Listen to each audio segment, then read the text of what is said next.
Okay, so just going to give a quick review of my experience with the Hoka Carbon X's. I am aware obviously the new ones have been launched, it's the Carbon X2s. So obviously these went on sale quite soon after, and given that I'm not necessarily going to be racing in these, I want the good shoe to clock up a decent bit of mileage in, but whilst using the carbon plate, just to get used to that, the biomechanics of it and that. I didn't want to be spending a fortune because I already have a decent pair of carbon plated shoes that I'm going to save for racing. For the little amount I'm going to be racing, the shoes should last me quite a while. But I wanted something to do like the race simulation runs, tempo-y kind of work. I want to get used to using the carbon plate, albeit it is a different feel using the Carbon X's compared to my Nikes.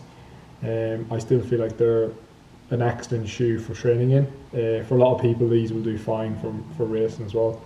They're definitely a good stiff shoe. Like as you can see, you're not going to be bending that too easy. But there's definitely a lot of tension in it. You can really feel it as you start picking up the paces. There's just that stiffness that really propels you forward. Obviously you've got a bit of a rocker plate on it as well. So yeah, overall I'm very impressed with them. I was against Hokas for a long time. I just simply didn't like this massive cushion platform, but as I'm going a bit longer, I'm starting to appreciate its purpose.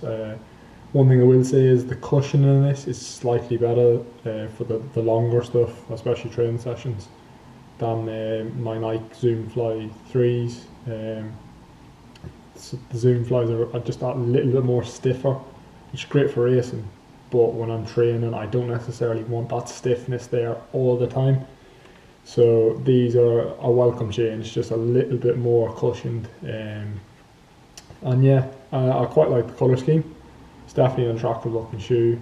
One thing I will say though is, I don't know if you'll be able to see that, but anything with this grey bit gets dirty so easy. So yeah, something to think about, but at the end of the day, if you like the look of something, go ahead, don't be too worried about what it'll look like when it gets dirty, because every shoe is going to get dirty at the end of the day. I quite like the fact that you can actually see the carbon plate, so you can actually see the plate there.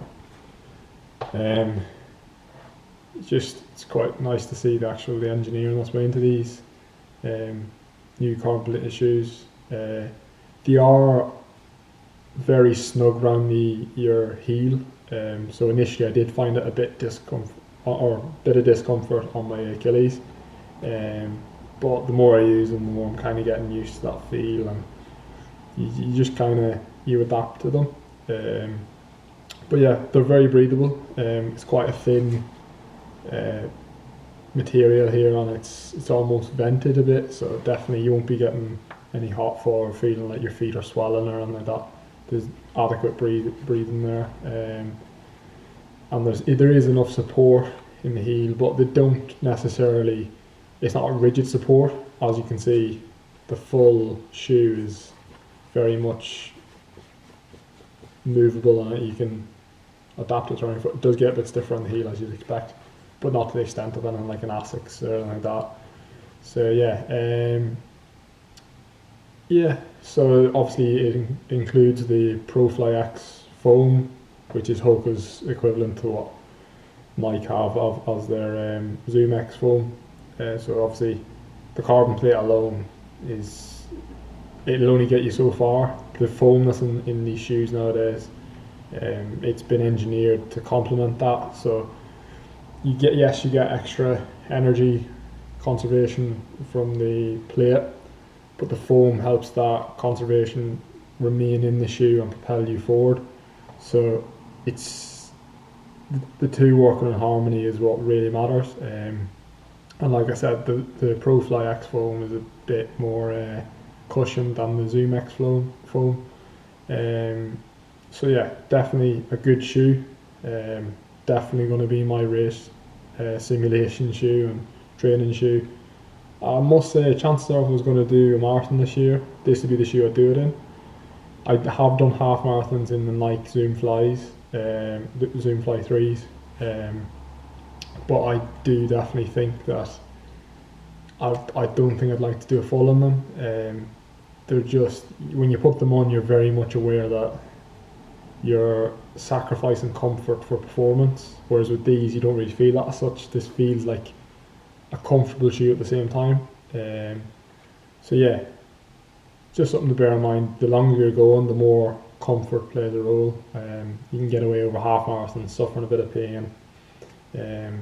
Yeah, I find I blistered a lot more in my half using those Nikes, whereas with this I haven't had any blistering issues. So potentially, I mean, the more I train with it, and if I do grow to like them even more, these could become my race shoe for the 70.3 distance. And all I need to do then is swap out the laces for some quick release ones.